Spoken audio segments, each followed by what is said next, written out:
身为南亚国家，印度为何心心念念地想着整合非洲，甚至将其作为国之重器？提起印度这些年与非洲国家的眉来眼去，很多人都难免产生这样一个疑问：实际上，这是因为从印度建国的那一刻开始，他就已经把野心展露了出来。1947年，伴随着英国殖民者的退出，印度终于实现了真正意义上的独立。作为大英帝国的海外长子，印度一直认为自己有一股大国基因印刻在血液当中。正因为如此，印度国父尼赫鲁才会说出那句经典的名言：印度以他现在所处的地位，是不能在世界上扮演二等角色的，要么做一个有声有色的大国，要么就彻底销声匿迹。而有声有色就是后来印度发展的最大特色。大国梦人皆有之，但能实现者寥寥无几。为了完成这个目标，印度可谓是用尽了各种手段，甚至不惜动用武力与周边的邻国开战。但好巧不巧，印度身边的那个邻国恰恰是一个令美苏两国都无可奈何的硬茬。1962年的一场惨败，在让印度大国梦碎的同时，也让印度终于意识到自己目前的实力是远远触碰不到大国门槛的。那么，什么是大国的门槛呢？在印度看来，这个东西就是核武器。1945年8月6号和9号，2颗原子弹的接连爆炸，使得日本军国主义彻底丧失了继续负隅顽抗的心思，进而推动了第二次世界大战的完结。从那一刻开始，拥有核威慑就是成为大国的先决条件。于是，在这一思想的影响下，拥核便成为了印度接下来数十年的发展目标。1956年，尼赫鲁就核武器问题表态，他声称，如果有足够的资源，印度只需要3至4年就可以制造出原子弹。1962年，印度在战争中惨败。同年12月，印度人民联盟公开表明赞成核武器的立场。虽然此时尼赫鲁依然比较嘴硬，表示印度从发展核能的第一天开始就已经决定不制造核武器，但根据后来的资料显示，他在面对印度科学家霍米巴巴时，却曾谈及印度必要时会为防卫目的发展核能。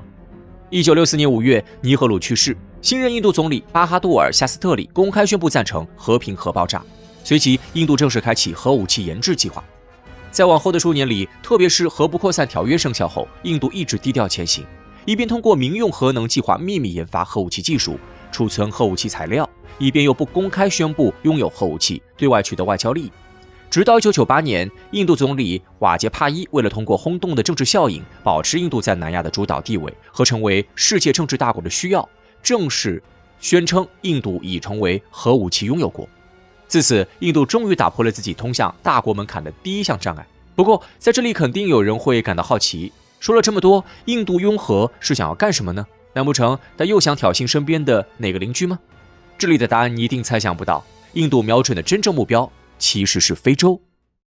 上世纪美苏争霸带来的两极格局，给整个人类历史都造成了十分深远的影响，而印度则做梦都想要成为美苏以外的第三极。但很显然，仅凭印度自身的力量，想要实现这个目标几乎是不可能的。于是，印度便另辟蹊径，决定落足于第三世界，通过拉拢一大批国家结盟来实现这个目标。例如，印度掀起的那场不结盟运动，表面上虽然是对美苏两极的不满，宣称成立的目的是为了不被迫在美苏争霸中站队，但印度却从一开始就一直想要当这个组织的老大，其中滋味实在让人忍不住细品。我们都知道，第三世界国家很大一部分的组成就是非洲，所以印度想要成为老大，首先就需要整合整个非洲，使其成为自己的助力。不过，想要实现这一点并不容易，因为除了印度之外，法国同样也对非洲有想法。这实际上也是为什么我们现在经常看到法国与印度不对付的原因所在。在历史上，法国曾对非洲有过很长一段时间的殖民历史，包括独立以后，依然有很多非洲国家为法国马首是瞻。而这其中的原因并不是非洲国家对法国心存依恋，法国对非洲有多么好。事实上，法国殖民非洲的历史是非常血腥不忍直视的。非洲国家之所以会这样，说白了是对大国的恐惧，是害怕历史的重演。因此，过去跟随法国是一种被迫的选择，而印度的到来则给了非洲国家另外的一个选择。不得不说，核威慑在一定程度上确实让印度通过了大国的门槛，至少它给了非洲国家信任印度的底气。而且，印度并不强调核威慑，用相对温和的态度与非洲国家接触，也让后者更加容易接受。简单来说，印度给非洲国家灌输了两个概念。首先，印度是拥核国家，是能够与同样拥核的五常叫板的大国，是具备担任老大资格的。其次，印度是非洲的朋友，并不是主人。与印度合作，非洲不会丢掉自己的独立性。基于这2点，非洲才会愿意同印度展开合作。那么，印度对非洲的渗透到底有多么深呢？以毛里求斯为例，在1947年毛里求斯新宪法公布以后，印度裔毛里求斯人在首次立法委员会选举中就获得了11个席位。而在独立以后，毛里求斯更是一度被印度裔掌权。直到2003年，经过一系列的权力分配协商和协议，毛里求斯才诞生了独立以来的首任非印度裔总理。见一叶而知深秋，毛里求斯只是一个缩影。在非洲很多地方几乎都与印度本土毫无差异，印度裔甚至能轻松获得超国民待遇。像拥有100万印度裔居民的非洲南部城市塔尔省，以及深受曼德拉信任被任命多名印度裔政府高官的南非，如此种种，不胜枚举。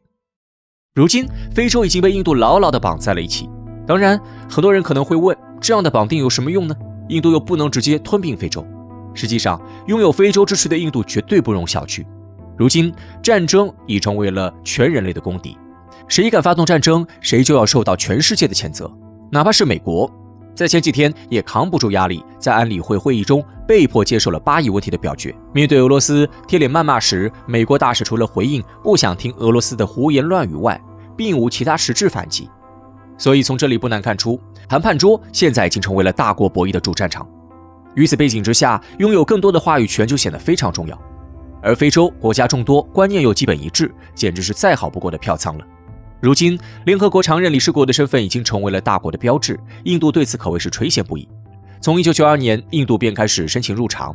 例如，印度前总理曼莫汉辛格就曾在不结盟运动会议上公开号召，联合国安理会常任理事国应该有发展中国家的代表，我们应该携手合作，共同推进国际秩序的民主化。而这一号召也是深受非洲国家赞同。例如，在2021年的6场投票里，印度就获得了联合国大会193票里的184票，而这其中占据1半票数的非洲国家功不可没。尽管最后印度入常依然被1票否决，但这已经足以证明印度的影响力之大。不过话说回来，五常之所以能够成为五常，是因为5个国家都对2战的胜利做出了重大的牺牲，绝不仅仅是国家的实力这么简单。核武器能敲开大国的门槛，却撬不开五常的大门。整合非洲能在联大一骑绝尘，却终究难敌1票否决。印度想要真正实现自己的野心，看来还是任重而道远啊。